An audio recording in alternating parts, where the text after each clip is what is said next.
Every single dish is made from scratch at the Qatar Airways catering kitchen in Doha. It churns out more than 200,000 fresh meals a day, even for regional short-haul flights. It all needs to be prepared about 48 hours before takeoff.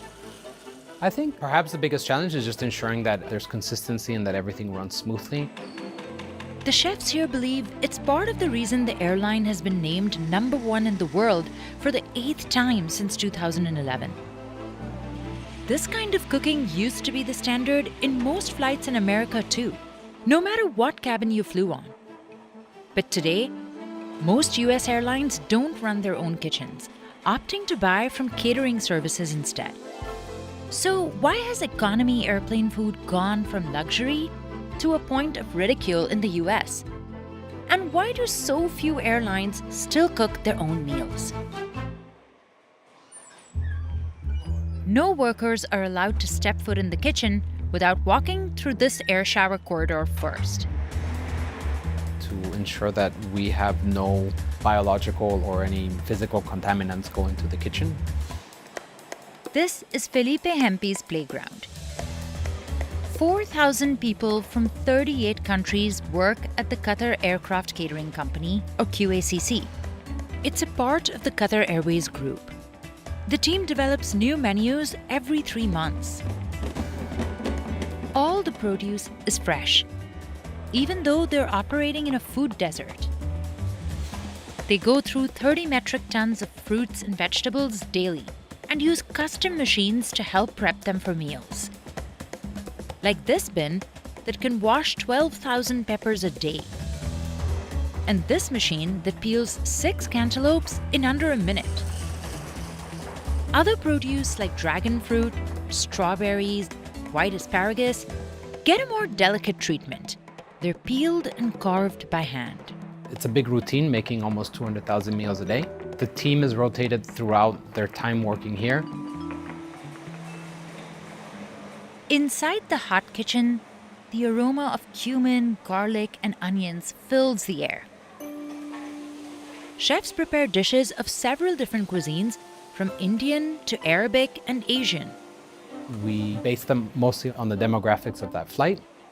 For example, for America, we have a lot of traffic from the Indian subcontinent. They use over 300 potatoes every day to make aloo tikki, a popular street food in India. The kitchen goes through 36,000 whole fresh eggs a week. And another 3.5 tons of pasteurized egg whites are turned into 12,000 omelets a day. Even the smallest change can be costly. We need to ensure that we're going to be able to meet the quantities without having to make any substitutions. The moment we have any substitutions, then menu cards will be affected and things like that. There's also a big emphasis on making most food from scratch, even for items that are often bought frozen or pre-made, like sausages and pasta. If you're ordering ravioli from economy class, you're getting freshly made pasta, which not many airlines do that. Bread products are also prepared on site. Bakers churn out 10,000 croissants an hour, as well as handmade focaccias. Pastry chefs design new desserts every quarter, like these chocolate brownies made from scratch. We're giving this an economy, and it's a homemade eggless brownie. Tastes really good with a mousse underneath. While people here handle food all day long, taste testing is only reserved for a select few. For each of our kitchens, we have a centralized tasting area. So I'm here with Chef Harish, who's our executive chef for QACC. Our senior chefs will taste the food, log it down, and give their comments. If something does not pass our criteria, we redo the meals. Pretty good. Yeah, you agree? Qatar Airways has a total of 270 international flights leaving from Doha per day. And on average, the airline serves 350 meals on each flight.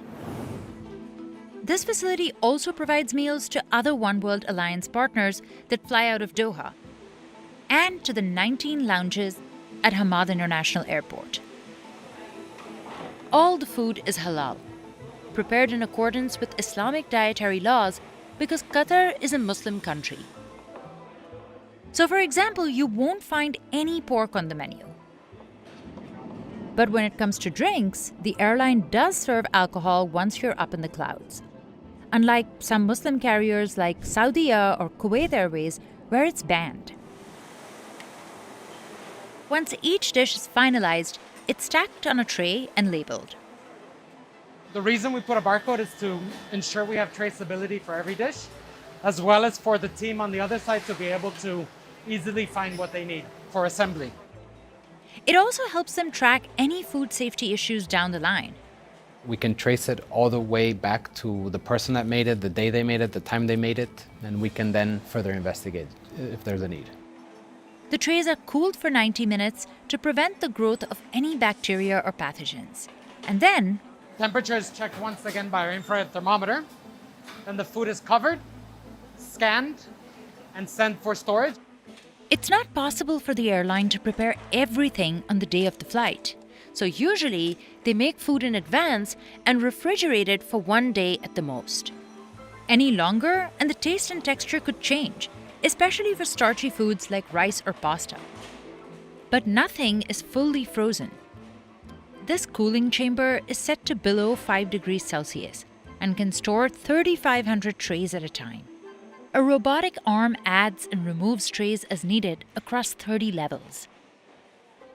In the cold kitchen, workers prepare fruit bowls, dips, and about 12,000 sandwiches a day. Many of these items end up on short-haul flights, which are less than 3 hours long.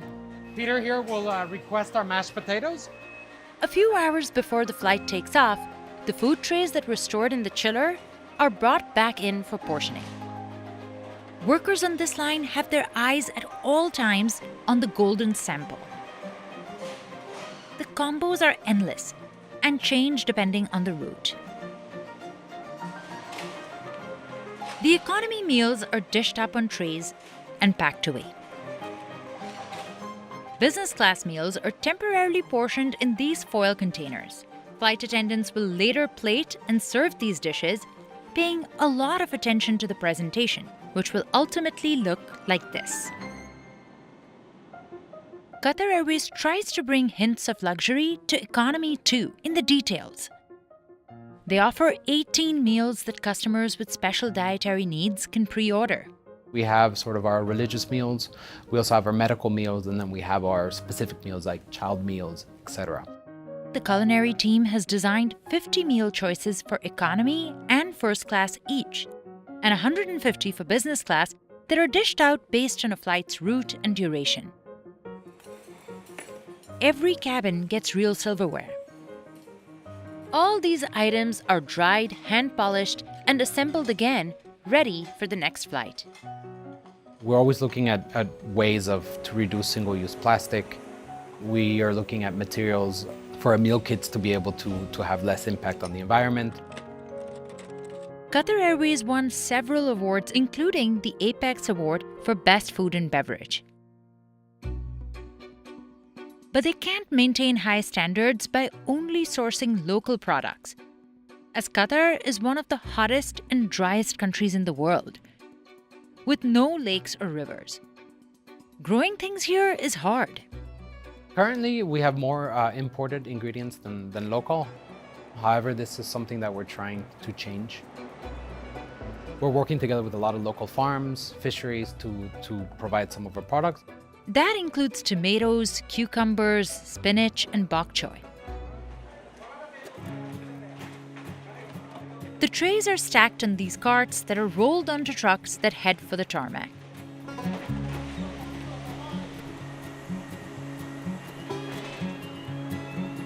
The trolleys are pushed onto the aircraft and locked into the galleys. Flight attendants then work their magic. We have newer generation ovens, which allow individualization of temperature and humidity when it comes to reheating the meals. Food has been served on planes since the 1920s. But back then, it was handed out cold because there was no way to heat it on board. In the US, United Airlines opened the world's first airline kitchen in 1936 in Oakland, California, with just 6 employees making about 60 meals a day. Regardless of the season, your crossing will be smooth. In those days, the US airline industry was regulated by the federal government.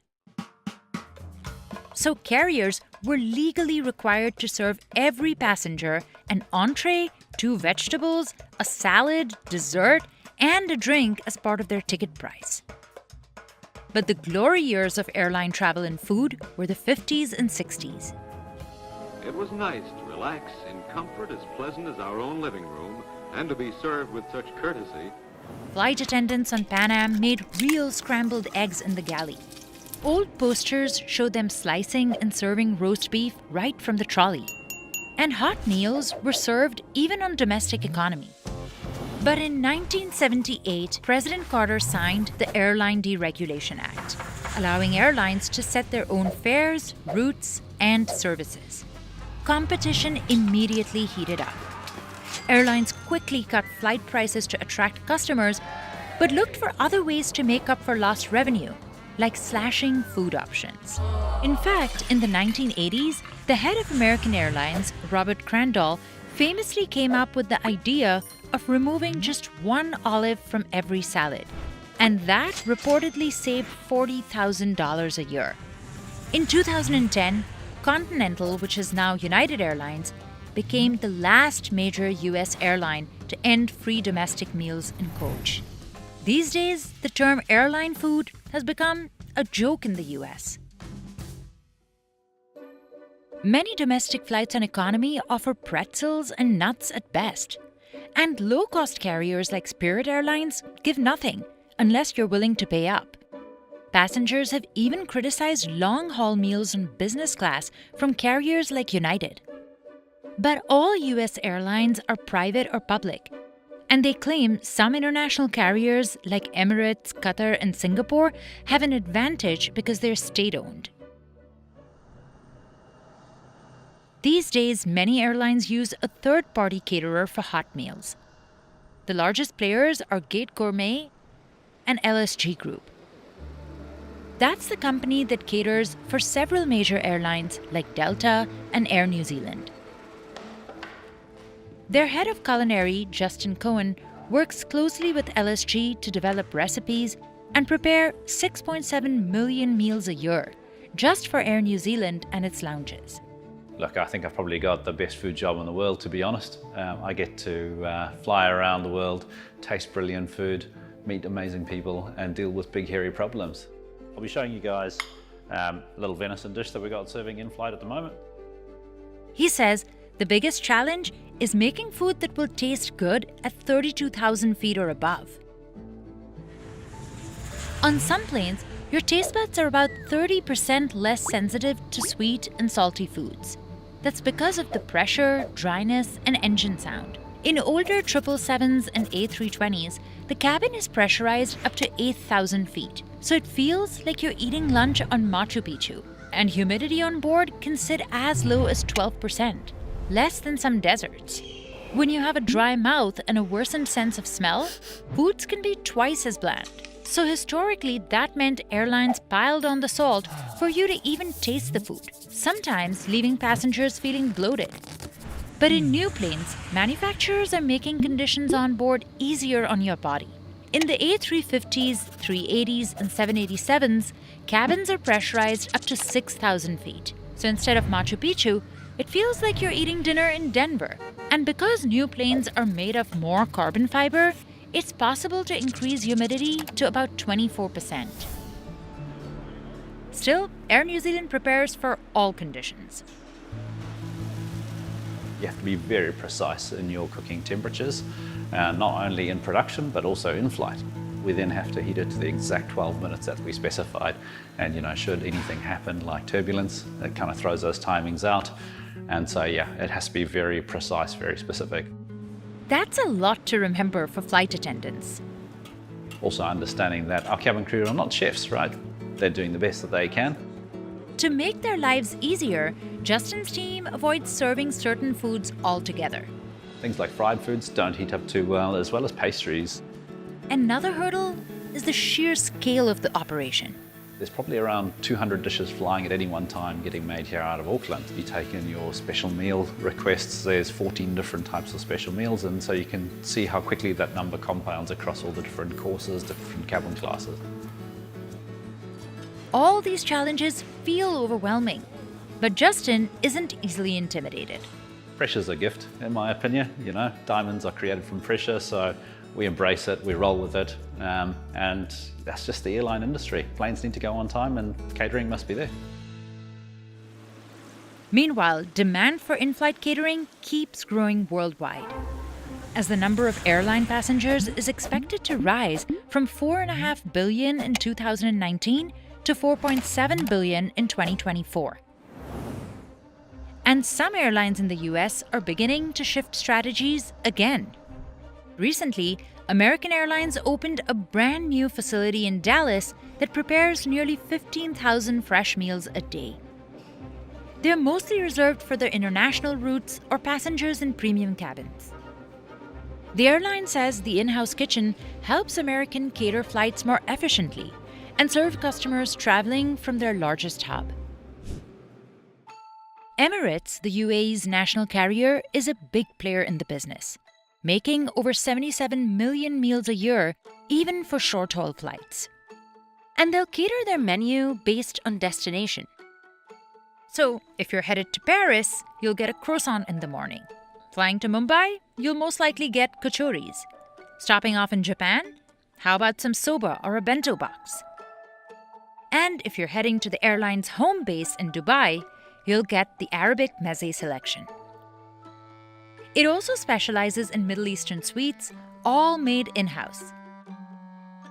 The assembled trays are loaded onto trolleys that run along this 1.5-mile monorail. It's how massive amounts of inventory move safely through the building. Back in Doha, Felipe's team has ways of figuring out which meals passengers actually prefer. We do something called offload checks. 3 or 4 times a week, we will personally go and check what's coming from the flights, and then we can sort of see the trends of what people are eating, what they're not eating.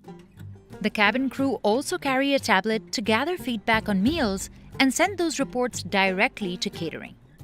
Using that data, the kitchen can supply the aircraft with more dishes that people want while reducing the meals they hardly touch. And that also helps cut down food waste. So, after all this, what's the favorite meal of the man who's tried them all? Every day we're tasting food. I have a soft spot for Asian food, so we keep our food pretty authentic, and I think that's very important for our passengers as well.